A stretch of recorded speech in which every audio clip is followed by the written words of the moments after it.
जाती है। तो जैसे कि लास्ट एपिसोड में हमने देखा था कि पेहाऊ लीलू को बहुत बुरी बुरी बातें बोल रहा होता है कि भाई उसके पास फेल हो गए हैं, वो मरने वाला है। अब आगे पेहाऊ की आवाज़ पूरे हॉल में गूंज उठी, जिससे माहौल एकदम से जम गया।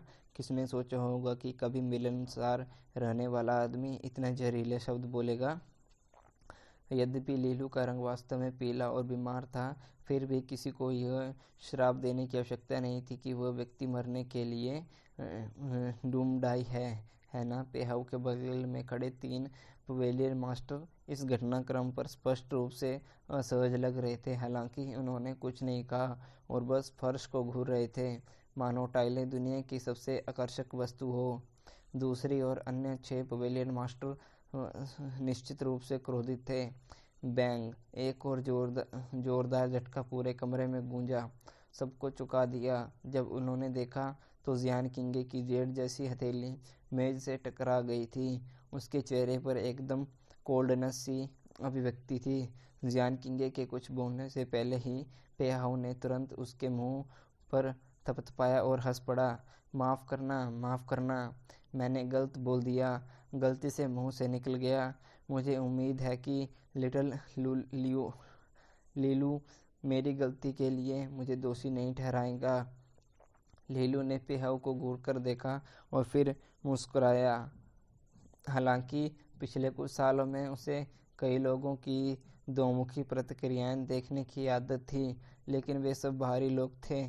पेहाऊ एक ऐसा इंसान था जिसे उसके पेरेंट्स ने बचाया था, और यह कहना गलत नहीं होगा कि उसे एक नया जीवन मिला है। लीक ताइक्सुआन और तान ताइलान के बिना पेहाऊ के जिस फैमिली ने उसे नाराज किया था, शायद उसी ने उसके चारों अंग तोड़ दिए होते और उसे मरने के लिए छोड़ देने से पहले सीवर में फेंक दिया होता, तो उसे अब वह सब कुछ पाने का मौका भी कहाँ मिलता जो उसके पास अभी है। पेहाऊ ने जो कुछ भी बताया, उससे लीलू के माता पिता के प्रति उसकी कृतज्ञता का पूर्ण अभाव झलकता था, और तो और उसके मन में उसके प्रति गहरी नाराजगी भी थी। यह सुनकर लीलू को आह भरनी पड़ी। उसके माता पिता भले ही रीजों के बैटलफील्ड में टैलेंटेड रहे हों, फिर भी वे इंसान थे और इंसानों से गलती हुई थी। कोई बात नहीं, ये तो बस तुम्हारा असली रूप सामने आ रहा है, इसमें नाराज होने की क्या बात है। सच कहूँ तो अगर मैं नाराज भी होता तो क्या कर सकता, इसलिए मैं यहाँ कोई अनावश्यक बातें नहीं करूँगा। लीलू ने सिर हिलाया और दोनों लाइनों के बीच में अपनी जगह पर बैठ गया। पेहाऊ का चेहरा खुशी से भरा हुआ था जब उसने लापरवाही से अपनी उंगली में अंगूठे की तरह घुमाई। ऐसा नहीं लग रहा था कि उसे लीलू के मजाकिया शब्दों से कोई आपत्ति हुई हो या वो नाराज हुआ हो। ज़रूरत भी नहीं थी। लीलू ने जैसा कहा वैसा ही था। अगर उसे बुरा भी लगता तो लीलू क्या कर सकता था। आज हाउस लोलान अब अतीत का हाउस नहीं रहा। इसके 2 अचल स्तंभों के बिना पेहाऊ को किसी से डर नहीं लगता था। एक निराश यंग मास्टर के एक कठपुतली के रूप में ही उपयोगी था। अगर जियान किंगे न होती तो शायद अब तक उसे पूरे लुओलान घराने पर कब्जा कर लिया होता। चूंकि यंग मास्टर यहाँ है तो मुझे लगता है कि डिस्कशन शुरू हो सकती है। पेहाऊ ने जियान किंगे की ओर देखा। जियान किंगे चुपचाप रही और उसने उदासीनता से उत्तर दिया, आप शुरू क्यों नहीं करते। आपने इतने वर्ष अपने नियंत्रण में 3 मंडप मास्टर से घर के खजाने में से एक भी स्काई गोल्ड का टुकड़ा क्यों नहीं दिया। तो दोस्तों, स्काई गोल्ड को पैसा के रूप में बताया जा रहा है।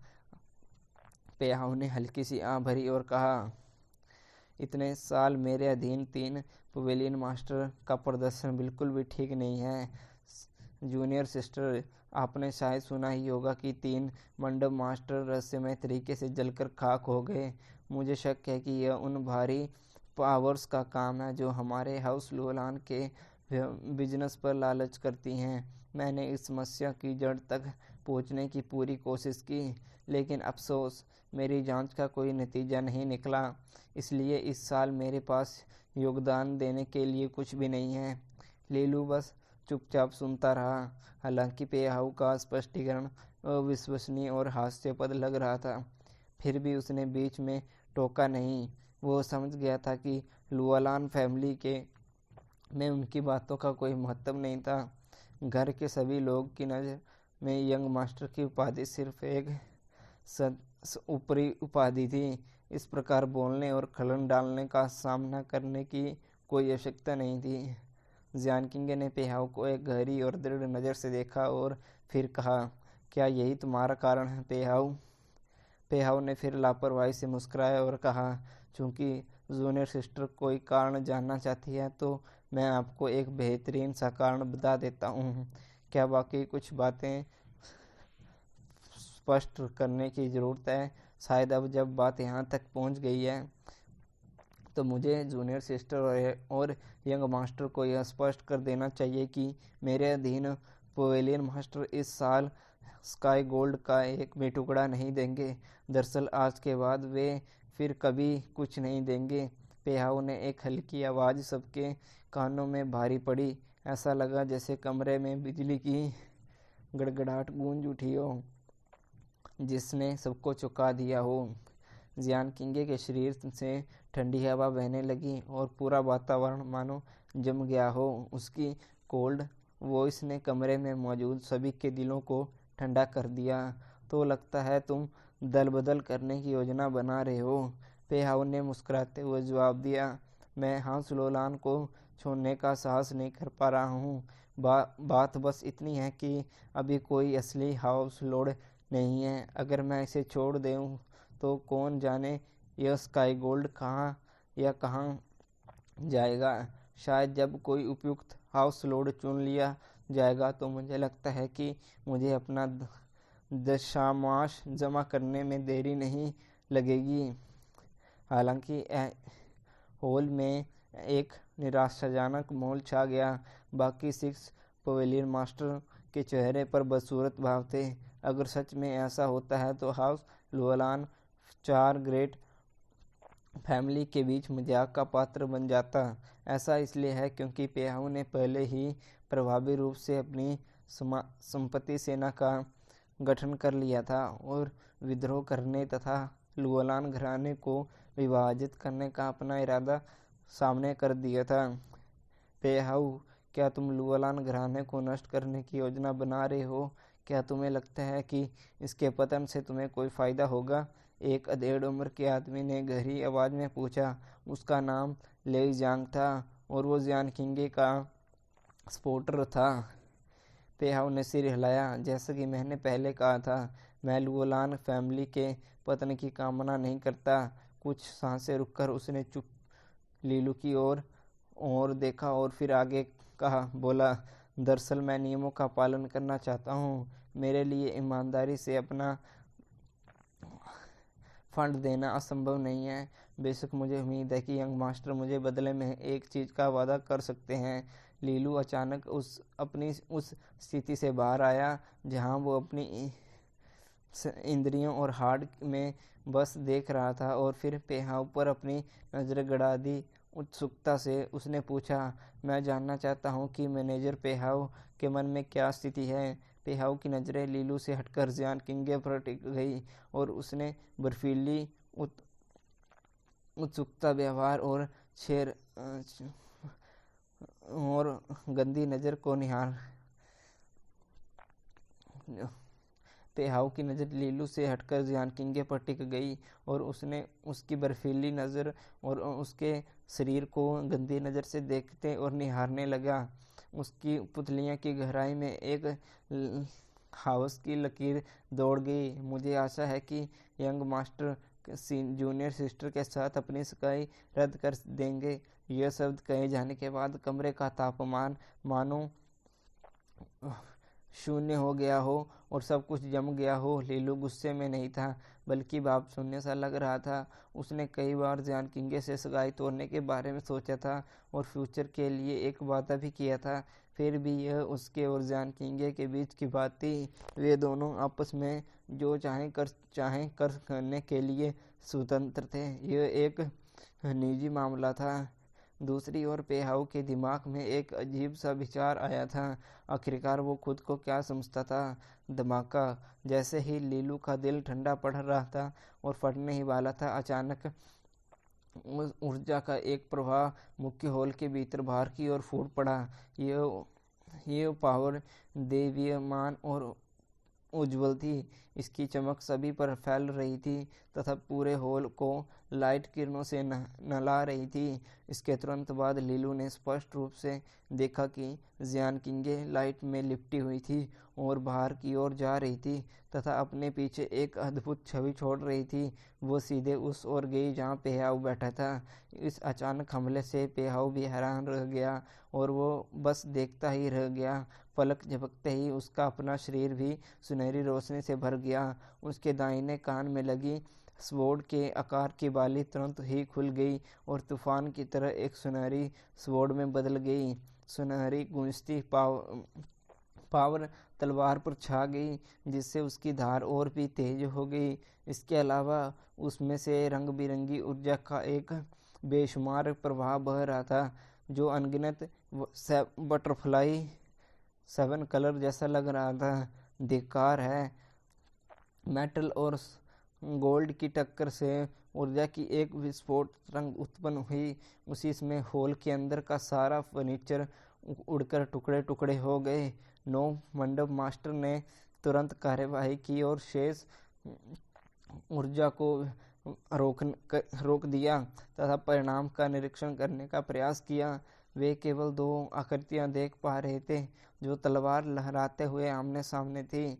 जियान किंगे वर्सेस पेहाउ। जियान किंगे एक एपिक पकड़े हुए थी, एक तलवार जो तेज रोशनी से टपक रही थी। रोशनी इतनी तेज थी कि आंखें चौंधिया जाती और अगर कोई उसे ज़्यादा देर तक देखता रहे तो जाहिर है उसकी पुतलियों में चुभने वाला दर्द होगा।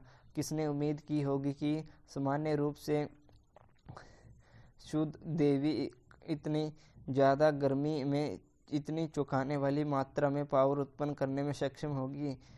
उसके पास सचमुच ज़्यादा मात्रा में लाइट रेजोनेंस पावर थी। जियान किंगे के विपरीत दिशा में पेहाउ खड़ा था, जो एक गोल्डन स्वॉर्ड लिए हुए था। उसके शरीर में गोल्डन रेजोनेंस पावर की लहरें निकल रही थी, जो असामान्य रूप से भयंकर और यहाँ तक कि तीखी लग रही थी। ये मेटल रेजोनेंस पावर थी। जब दोनों तलवारें आपस में टकराई तो गूंजती हुई पावर बाहर की ओर फूट पड़ी और यहाँ तक कि फर्श की तख्तियाँ भी इस हद तक टूट गई कि हर जगह कछुए के खोल जैसे आकृतियाँ दिखाई देने लगी। पेहाउ अभी भी शांत एक प्यारी सी मुस्कान बनाए हुए था। 9वीं कक्षा का लाइट रेजोनेंस, इसकी प्रसिद्धि पूरी तरह से योग्य है। जूनियर सिस्टर अभी फिंड पैलेस के शुरुआती चरण में हैं, लेकिन आपकी रेजोनेंस पावर पहले से ही इतनी पावरफुल है कि यह स्पष्ट रूप से मेरे बाद के चरण फिंड पैलेस से कम नहीं है। लगता है आपका मेटल रेजोनेंस की पहले से 7वीं कक्षा तक पहुंच चुकी है। ऐसा लगता है कि आपने हौसलोलान के लिए निर्धारित फंड का काफ़ी हिस्सा बर्बाद कर दिया है। जियान किंगे ने ठंडे स्वर में उत्तर दिया। पेहाउ में छठी 6 टियर का मेटल रेजोनेंस हुआ करता था, लेकिन इस विशेष संघर्ष के दौरान जियान किंगे को हल्का सा एहसास हुआ कि उसकी रेजोनेंस बढ़कर 7th टियर में पहुंच गई है और 7th टियर तक बढ़ाने के लिए काफ़ी मात्रा में स्पिरिट लिक्विड और प्योरीफाइंग लाइट की आवश्यकता होती है। पेहाउ ने कोई जवाब नहीं दिया और इसके बजाय दोनों ने तुरंत और भी अधिक पावरफुल प्रहार किया। उसकी तलवारें एक और वार के लिए बलपूर्वक टकराने लगी। धिक्कार है। झड़प से उत्पन्न ऊर्जा ने दोनों पक्षों को कुछ कदम पीछे धकेल दिया। तुम कितनी गुस्ताखी कर रही हो पेहाउ। इस समय लेईजांग और कुछ मंडप मास्टर जियान किंगे के पीछे प्रकट हुए। उनके हाव भाव स्टील जैसे हरे थे और वे डांट रहे थे। उसी समय अन्य 3 पवेलियन मास्टर पेहाव के पीछे खड़े थे तथा उन्होंने अपनी तैयारी स्पष्ट कर रखी थी। हॉल के बाहर से युद्ध की आवाज़ें सुनाई दे रही थी। साथ ही बाहर भी चारों तरफ अफरा तफरी मची हुई थी। घोड़ों और आदमियों की 2 लहरें एक दूसरे का सामना करने के लिए तैयार होकर दौड़ पड़ी थी। जूनियर सिस्टर, क्या आप पूरे जिया साम्राज्य को हमारे इनर कॉन्फ्लिक्ट के बारे में बताने की योजना बना रही हैं? पेहाव ने व्याख्यात्मक ढंग से मुस्कुराते हुए बोला। जियान किंगे के चेहरे पर एक अटल ठंडा भाव था। उसकी निगाहें मर्डर की लहरें निकल रही थी। पेहाव, अगर तुम मरना नहीं चाहते तो ये सब अपने गंदे पेट में वापस निकल जाओ। हमारे मामलों में कोई दखल नहीं दे सकता। तुम्हें कोई हक नहीं है। पेहाव ने भौं चढ़ाते हुए एक पल के लिए चुपचाप सोचा। जूनियर सिस्टर, आप ऐसा व्यवहार क्यों कर रही हैं? क्या ये सगाई आपके लिए बस एक बोझ नहीं है? मुझे पता है कि हमारे मास्टर के प्रति बहुत आभारी हैं, लेकिन लीलू के प्रति इतना समर्पित होने की कोई ज़रूरत नहीं है। वो आपके लिए तो बिल्कुल भी उपयुक्त नहीं है। तुम्हारे जैसा क्रूर और बेईमान लोग ये समझ नहीं सकते कि कृतज्ञता क्या होती है। जियान किंगे ने बेरुखी से जवाब दिया। पेहाव ने लीलू को घूरते हुए सिर हिलाया। लीलू, बेहतर होगा कि तुम समझदार बनो, वरना मैं तुम्हें खजाना जमा करने की वजह से मुसीबत में पड़ने का मतलब समझा दूंगा। लुआन घराने तुम्हारे लिए बस एक सजावट है। दूसरी तरफ जूनियर सिस्टर एक टैलेंटेड लेडी है और वह एक ऐसी चीज़ है जिसके तुम हकदार नहीं हो। यकीन मानो, अगर तुम उसे तुम्हारे पेरेंट्स के एहसान के लिए कैद करना चाहते हो तो तुम अंततः खुद ही मुसीबत मोल लोगे। लीलू ने शांति से उत्तर दिया, उसके पागलपन भरे शब्दों से प्रभावित। आप ये कहना चाह रही हैं कि मुझे हाउस लोलान और सिस्टर किंगे दोनों को छोड़ देना चाहिए? अगर तुम इतने समझदार हो तो तुम्हें यही करना चाहिए। पेहाव ने सिर हिलाया और फिर करुणा से बोला, मैं ये तुम्हारे भले के लिए कर रहा हूँ। अगर तुम्हारे पास कोई ताकत नहीं है और तुम अपने लालच पर लगाम लगाना चाहिए, इस तरह तुम अभी भी एक अमीर और बेकार आदमी बन सकते हो। लीलू ने मुस्कुराते हुए जवाब दिया। पेहाव, क्या तुम्हें इस बात की चिंता नहीं है कि जब मेरे पेरेंट्स अंततः वापस आएंगे तो तुम्हारा क्या होगा? पेहाव की पुतलियां थोड़ी सिकुड़ गई और उसके पीछे खड़े 3 पवेलियन मास्टर के चेहरे पर गंभीर सीरियसनेस आ गई। अंततः पेहाव ने सिर हिलाया। लीलू, तुम्हें ऐसी उदास और नासमझ उम्मीदें नहीं पालनी चाहिए।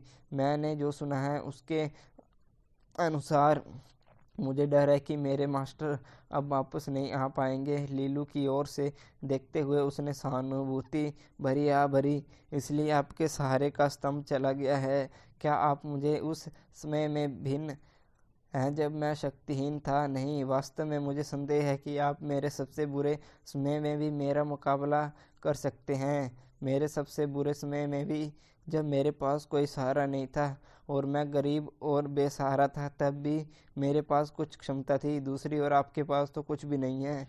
तो दोस्तों, वीडियो को यहीं पर करते हैं समाप्त। तो वीडियो कैसी लगी है, लाइक, कमेंट, सब्सक्राइब, शेयर करके बता दीजिए।